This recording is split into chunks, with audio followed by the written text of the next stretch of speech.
incorporate that, and we also have a lot of gay and lesbian family members and friends, so it's a lot to try to find those books.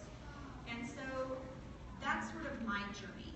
From a trial lawyer to a mom, now I educate on bias, I educate to businesses and groups like this about how implicit bias really is the area that I think we need to focus on now as a country and in our communities and in our businesses, because for a long time we have focused on diversity, and I feel like the way to achieve true diversity and inclusion is to tackle implicit bias so that the right decisions are made, and so the decisions are not formed by these split-second rash decisions that come from an area of the brain that is very hard for us to control. So, this is a great quote that I always go back to because I really like the idea of having shared culture in our communities. And so that's what I hope that we can achieve through understanding implicit bias. So what is implicit bias? Implicit bias refers to unconscious attitudes and stereotypes that we all hold about certain characteristics like race, ethnicity, gender, age, appearance, sexual orientation, disability, amongst other things. And implicit bias can be not just these big categories, but they can be other categories. They can be categories like how much you weigh, what are you wearing, what is your accent like, what area of the country are you from, how do you wear your hair, how do you dress. So these are very deeply rooted biases that are formed, like I said, from a very early age, and as we get older, we become more entrenched in them. These biases can invoke positive or negative feelings. So some of our biases, if we feel more comfortable with a certain group of people, can make us feel happy and positive. And if we are uncomfortable with other groups of people, they can be negative. All these biases and all these feelings, stereotypes, whatever the word you want to call it, they are so deep in our subconscious that scientists have been able to sort of pinpoint when your unconscious bias is reacting. And it's 0.4 milliseconds is when that unconscious bias is reacting. And there also are recent studies that are showing that if you can train your brain to give yourself 400 milliseconds instead of that 0.4, you can start evolving your brain to not make decisions that are based upon these deeply rooted subconscious feelings. And some of these deeply rooted subconscious feelings come from our prehistoric ancestors. So some of this is not the books we read or the parenting that we were given or the community that we were raised in. Some of it goes so deep back to the fight or flight. And that's why uncovering implicit bias is very important, but also understanding that it's okay to have implicit biases because we all have biases in order to survive. Animals, humans, know that certain berries are not to eat, and there's something in our brain that triggers that. Also, people are typically more comfortable with people that look like them, and that is a defense mechanism that is prehistoric and something that in order to overcome it, you really have to understand your bias and where it comes from. So these attitudes that we have form over the course of our life and are influenced greatly by our early life experiences, the society that we're raised in, the community that we're raised in, and what we're subjected to. And so these things, the reason that I'm speaking about the media today is because not that this is just a media conference, but a lot of where we get our messages about groups other than ourselves is from the media, whether that be books or TV or movies. So we may understand a certain group and say, it's not portrayed well in the media, but I know it's different and I understand that. But the problem is that a lot of people do not. And a lot of things that can happen in forming attitudes are not only with that lesbians behave a certain way, and this is how they are, and you are a rural Kansas farmer and you do not know a lesbian and you've had no contact, these are where your formations begin to be depicted. And typically children's books don't have lesbian characters, and so typically these are coming from the sort of TV shows that people are watching that are across the community. And networks make a lot of decisions on how they're going to cast and what the characters are going to look like and what they're going to say. And involved in that process are so many levels of bias and so many different people to get through that out comes something that is not accurate depiction of a typical lesbian in America. And the problem with that is because then groups who do not have, lesbians in their life start to form ideas. And this is where these attitudes can come from. And these are how deeply written it becomes, and it's passed along. Now, the other thing is, a question to always be thinking about when you're exploring your own implicit bias is, who are you most comfortable with? Whom were you most comfortable with as a child? So what I like to do, like I said, typically these sort of talks are 2 and 3 hours long so that we can investigate each individual's implicit bias. But I do want you to take a moment and think about when you were a child, not right now, but when you were a child, who were you most comfortable with? Was it a grandma? Was it a grandpa? Was it a friend? Was it a house? Was it an animal? So think about those things. And as you think about those things, you can start reflecting upon where your comfort level is. Because, like I said, as a child, this is where we are sent messages about comfort and about things that we like. In fact, it's interesting because when I was studying for the bar, I took a bar prep course from a man who was a psychiatrist and a lawyer. And he would teach us that in times of great stress, we needed to go to our place of comfort. And he would do a hypnosis on us in order for us to find it. So it was very deep. And it was so remarkable how many people's place of comfort was their grandma. And mine was my grandma. And under hypnosis, that became my person. And so when I would be in great times of stress, taking the bar or in a trial or cross-examining, a police officer where it was getting very hostile, I would go back to my grandma. And I would feel that comfort. And so in exploring my own implicit biases and my own way of seeing the world, I go back to that experience of who was I most comfortable with? Fast forward to now, another question to ask is, who are you most comfortable with now? Because a lot of times, as we get older, the person that you're comfortable with is either gone, or they change, or you become an adult, and so your needs are different. But I will tell you, for most people that I've talked about this with, their person that they were most comfortable with as a child is typically that feeling overrides who they're most comfortable with now. And that goes back to the deep-seated process that our brain goes through in finding and understanding the world as children and understanding that comfort. So when we talk about different levels of bias, Harvard, and I'm going to get to this in a few minutes, has these implicit bias assessments that you can take, and they have 90 of them. Sports teams you can take one for. You can take them for a whole host of things. But I want you to think about areas where implicit bias is going to kick in the most. And so this next slide talks about our makeup.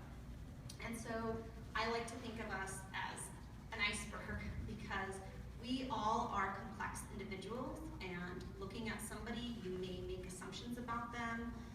You can look at them and depict a lot of, bring out a lot of different things about them.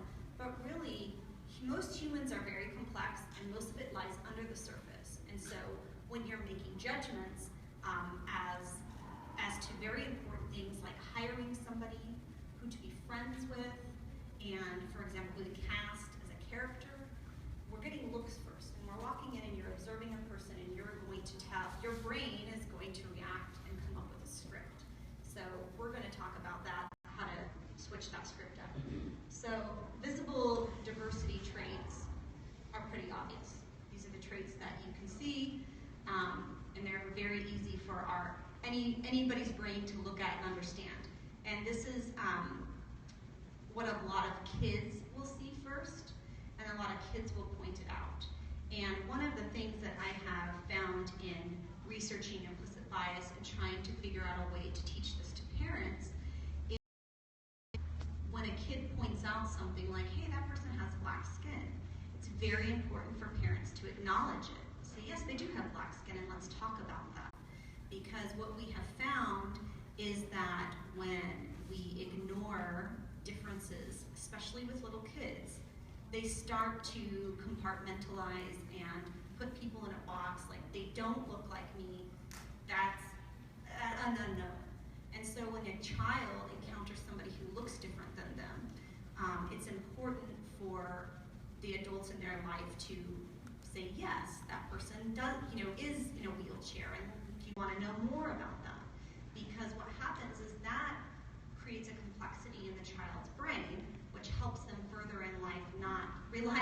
solely just on their implicit bias, which most people do, because we were never given that. We were saying, oh, shh, don't say that. Or, you know, if you see, I mean, kids say it all the time. They see somebody who looks different than what they typically see. Why does that person look like that? And they'll say it out loud because they don't have the same filter, but it's a great conversation starter. So when we get past what's at the top, we start to find out what's invisible and beneath the surface. And although people can hold a lot of implicit biases about these things, these typically aren't what the first things that their biases are. And so when we talk about implicit bias, yes, there are deep biases against ethnicity, culture, sexual orientation, and those are things that we will get to. But when you first see somebody, the top level is what we need to expand our consciousness to understand that this is what we need to reflect on before we make judgments. So understanding your implicit bias allows you to understand yourself.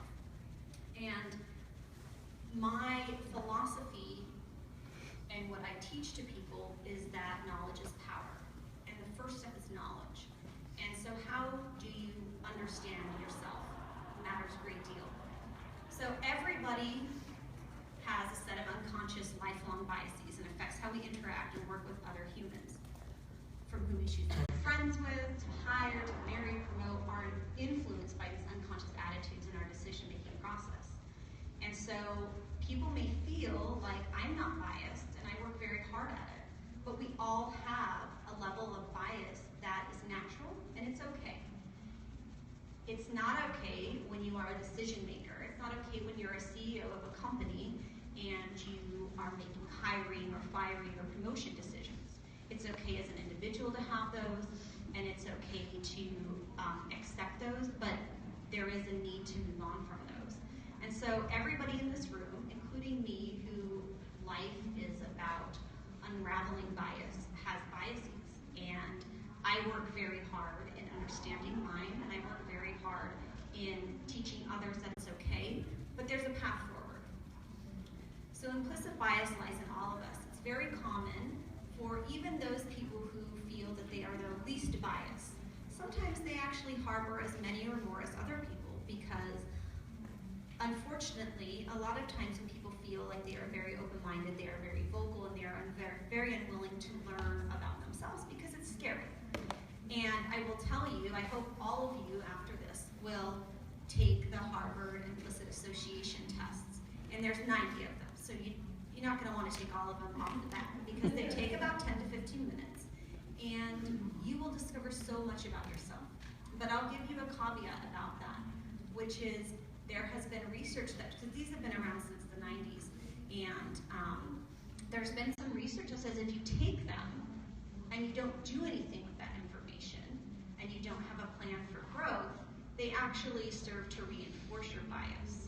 And sometimes when you have the knowledge that, say I have a preference for, you know, if you take it and it says that you have a preference for gay people over straight people, you get that in your head and then that's all you learn, and then you just go on with your life. Well, you will reinforce that because now you have this knowledge, so every time you run into a gay person or a straight person, you say, oh, you know, I have this bias, but you're not going to the next level. So that's what I want to help us with is once you investigate and get that knowledge, how do we have the education to move on? So think about when bias will affect you.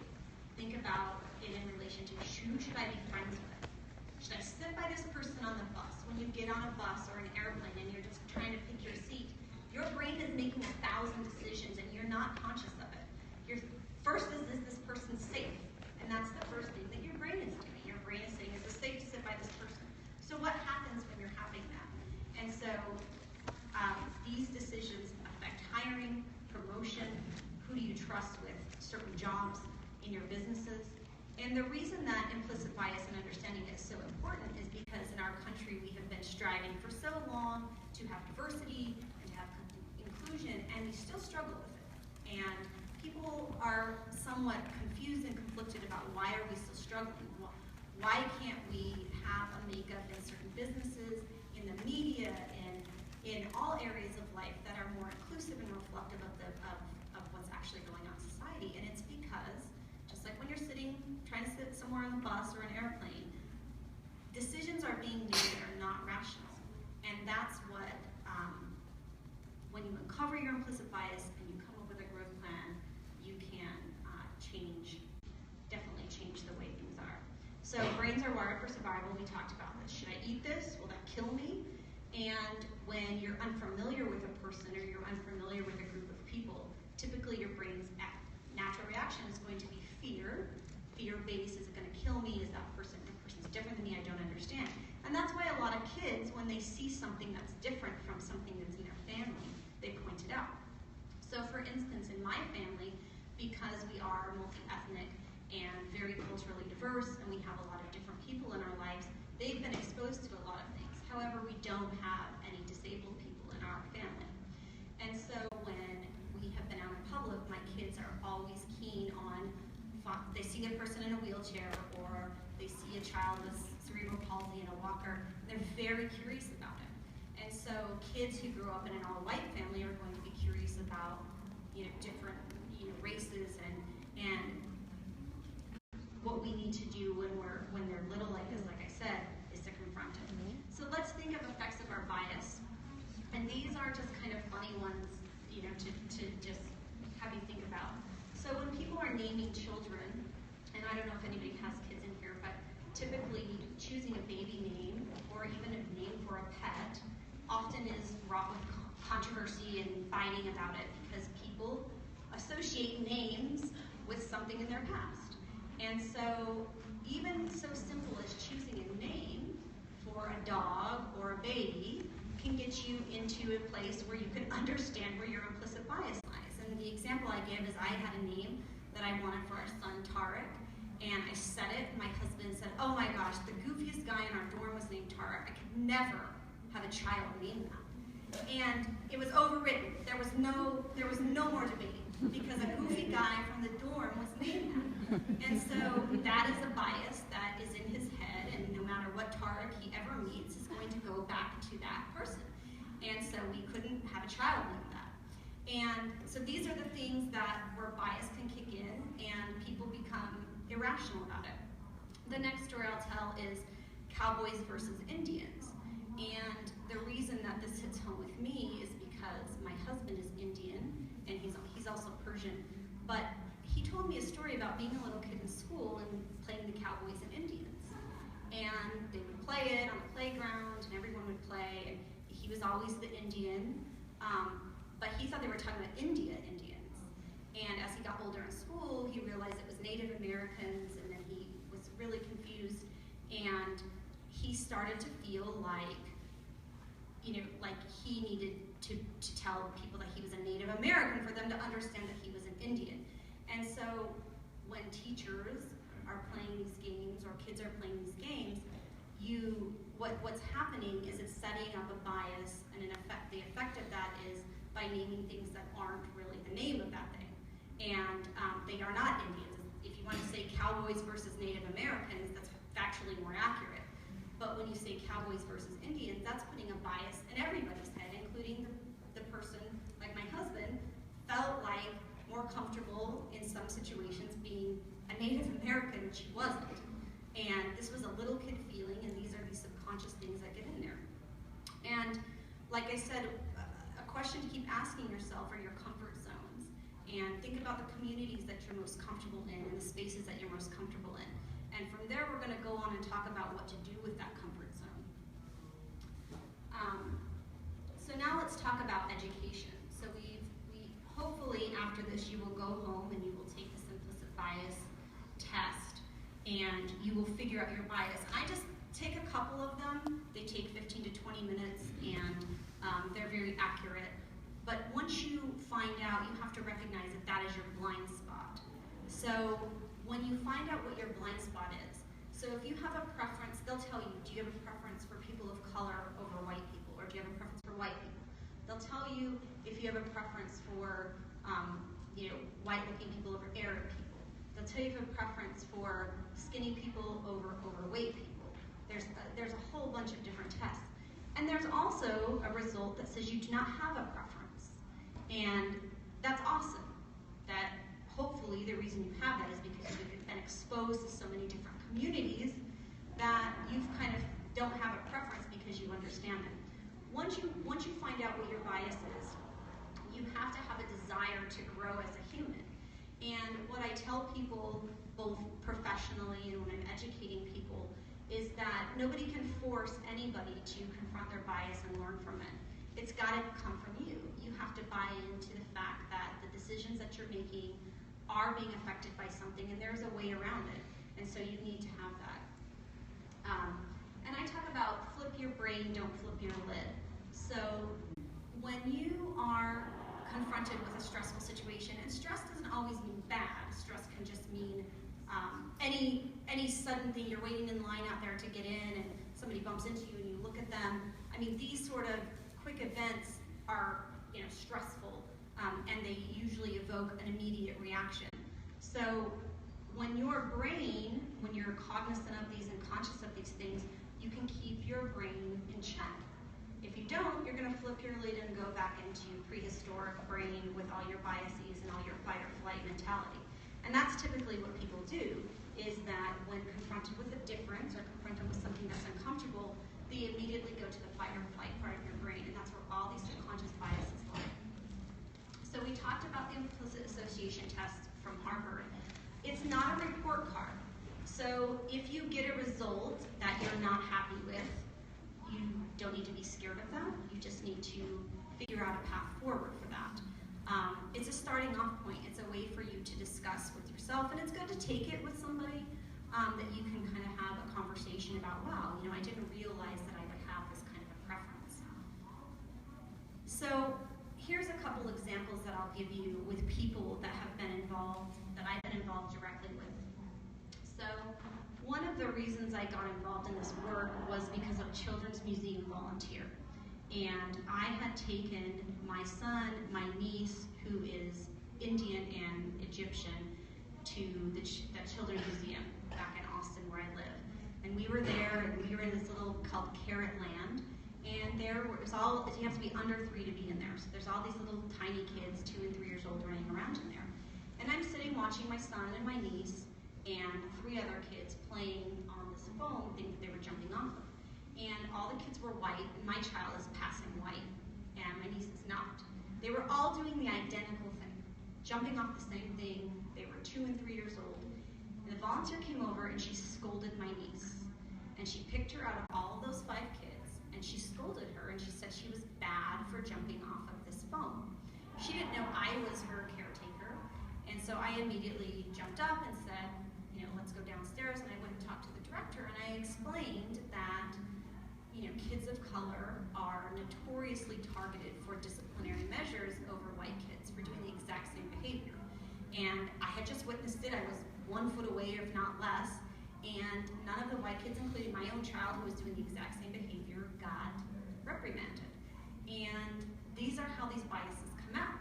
And then it starts a narrative in that child's head that they are bad. Out of the group of 5, she was the one who was targeted. She's only 3, but she begins to feel that. The next story I'll tell you about is sort of a success story. There is a gentleman that I work with who works at a big tech firm in Austin, and he's in charge of sales, and he is an executive who does all the sales hiring. And he told me a story that when he would be interviewing overweight candidates for the job, he found himself using language like, are you going to keep up? Are you going to be fast enough? This is a really fast-paced job. You got to be on the move. And he was using these words, and he had never used them in these interviews. And he was wondering in his mind what's going on. And he took the association test and found that he had a preference for thin people over overweight people.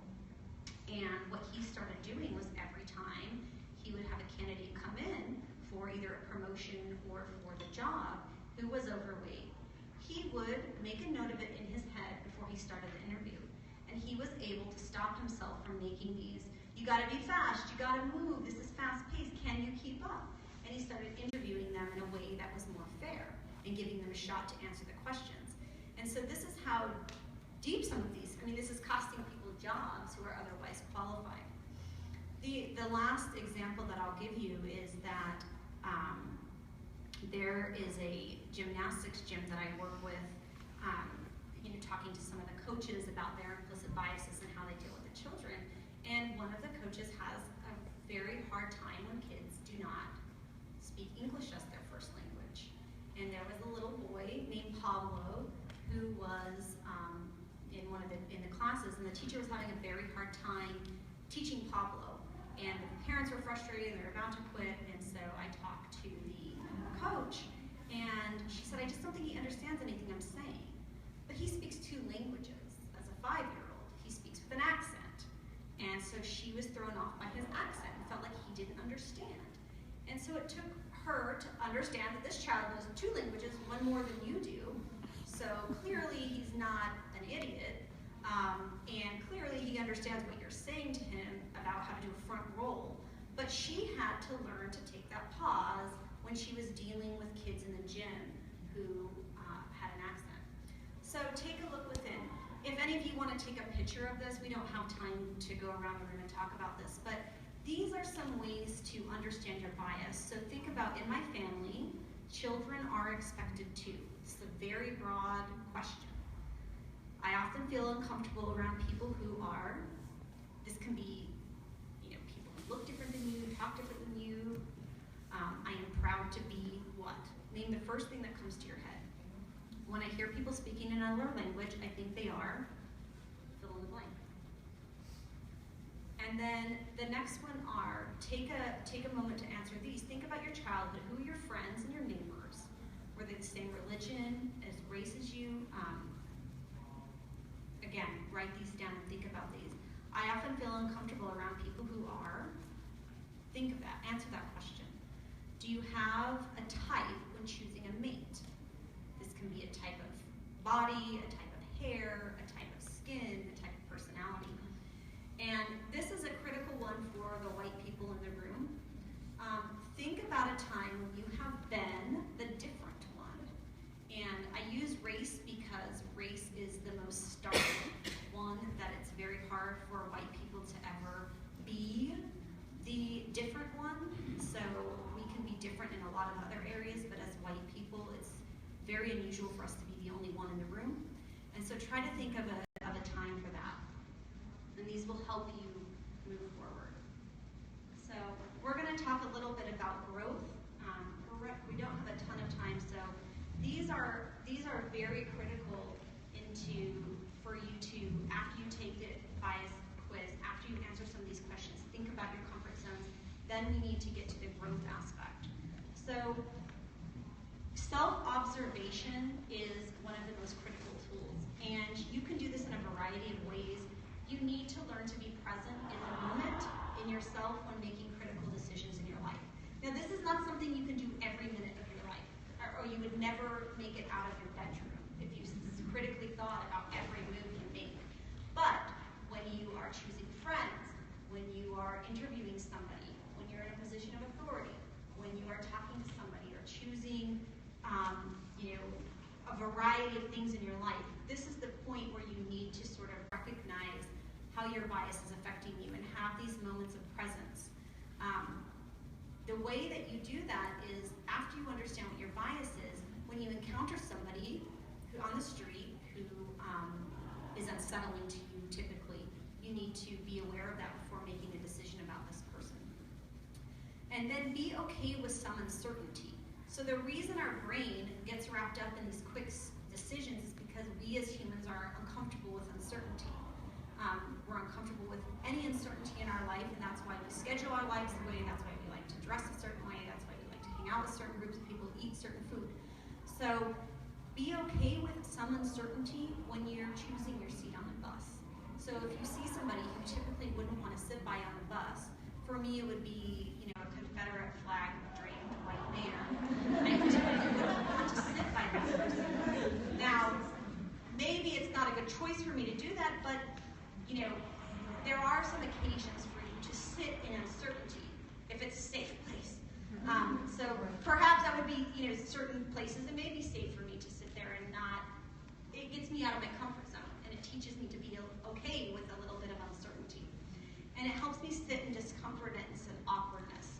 So put yourself with your bias. That's what I'm saying.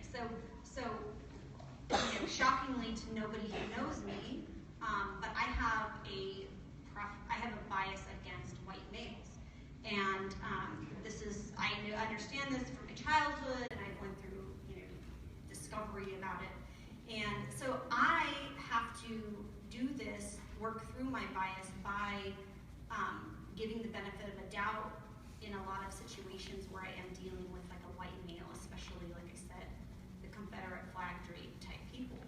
And so I put myself through that by just listening. And I try to sit in my discomfort and awkwardness and try to understand the person as a human being. And this is all trying to reset my brain in a way that allows me to be more, instead of the 0.4 millisecond judgment, give myself the 400 milliseconds. And then the other thing is get to know people in groups who are different from you. So really, after decades of research on the topic, the consensus is the only way to really overcome a bias. And you're never going to overcome all your biases, or some of them maybe you do, but you're never always going to completely, but you can overcome a lot of your biases by surrounding yourself and getting to know people that are different from you. And this doesn't mean having one friend. I have this one friend who's black. I have this one lesbian friend. No, it's getting to know, black people or lesbians or Indian people, or getting to know Mormons, or getting to know, it's getting to know a group.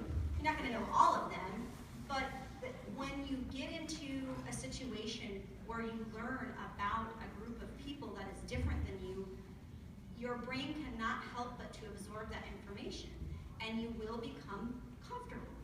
And so that's where the comfort comes in, because our brain is always going to trigger when we feel uncomfortable. So if you can find a group of people that maybe you're biased against, or that you feel uncomfortable with on a daily basis, find that group and try to get involved in that group in some way, shape, or form, because it will help you.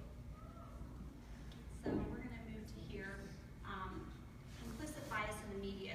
So the first thing I want to talk about here is I want to remind everybody that when we're dealing with this topic, there is a double bind, because women who are lesbians or bisexual, transgender are going to have a double bind, because not only are there a lot of biases against women, but then there's a lot of biases against,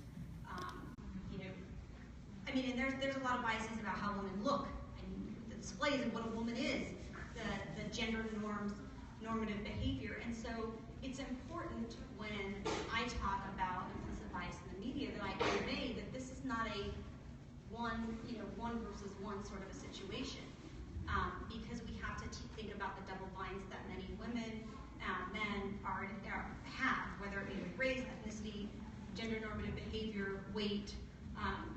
And the other thing is that the struggle is always the binary relation to straight counterparts, because there is always this set of gay versus straight, this versus this. And so that brings in an implicit bias, it brings so much complexity to the issue, because it's hard enough for us to deal with our implicit bias with one particular white male. It's difficult. But when you add on to that your other biases, like, oh man, this person is gay, this person dresses a way that I'm uncomfortable with, this person is, a different skin color or a different religion, or this person is loud, or this person is too skinny, or all these biases start going into play. And then that moment that I told you about trying to have self-observation becomes very difficult, because your brain is just swarming, trying to figure out what your next move is with somebody. So that's sort of the first caveat that I give. Why does it matter if we address implicit bias in the media? I touched on this earlier about the way that the LGBT community are portrayed in the media reaffirms stereotype and cultural norms. And that's important for people who do not, in their daily lives, encounter or are friends with or have family members that are LGBTQ.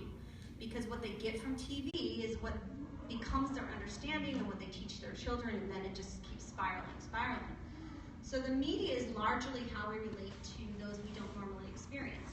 So if you experience, a group of people, whatever group of people that is, you oftentimes will be like, oh, that's so goofy on TV.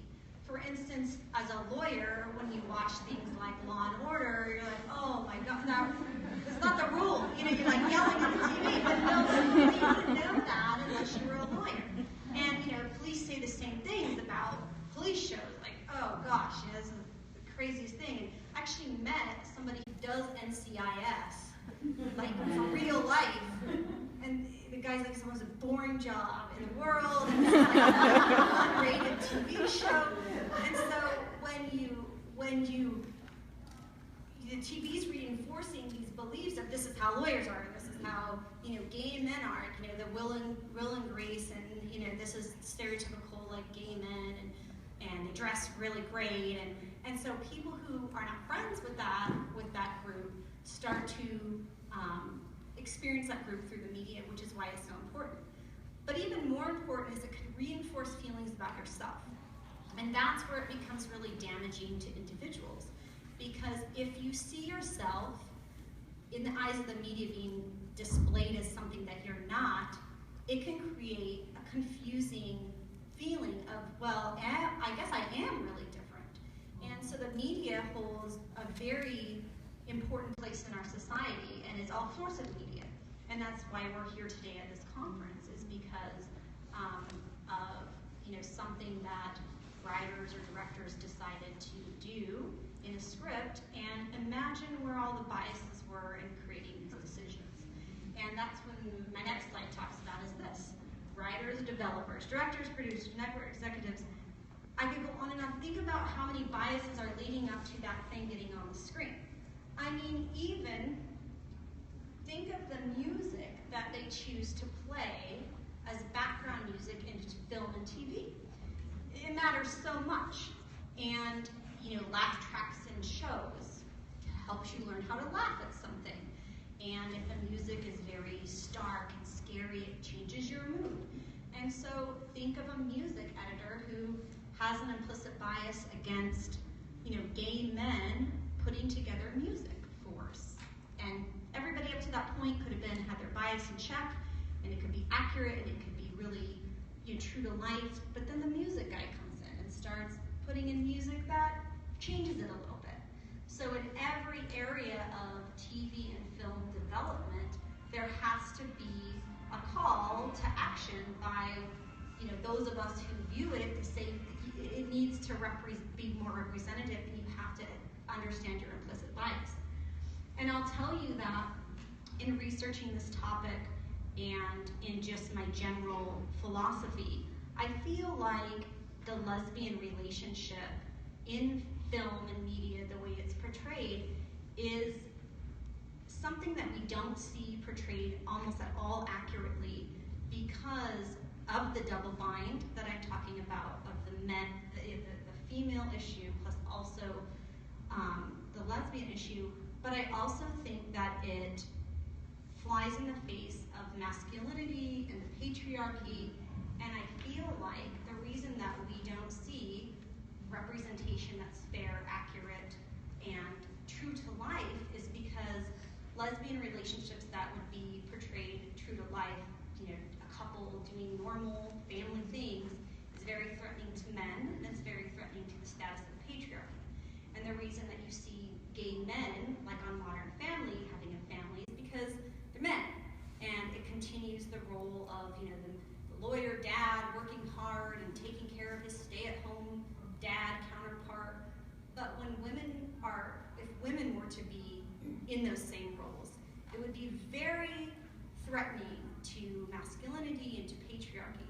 And so I feel like not only do we have to get over the implicit biases, but there is this whole systematic oppression going on. And so for me, I feel like it's a more difficult task. So implicit bias, how does it play a role? In 2016, the GLAAD Studio Responsibility Index finds that there's a new low for LGBT on the big screen. They found that TV is getting remarkably better, but the big screen is getting worse in terms of representation.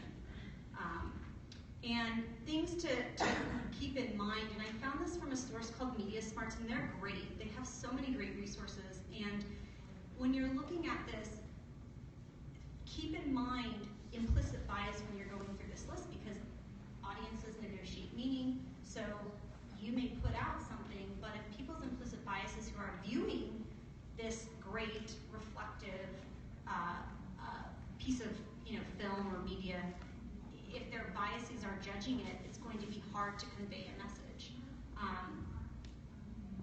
We're always re-representing people, places, and events, which is why I talk about going and meeting people and having different communities in your life than what you're used to, because even if film and TV became very representative and became very true to life,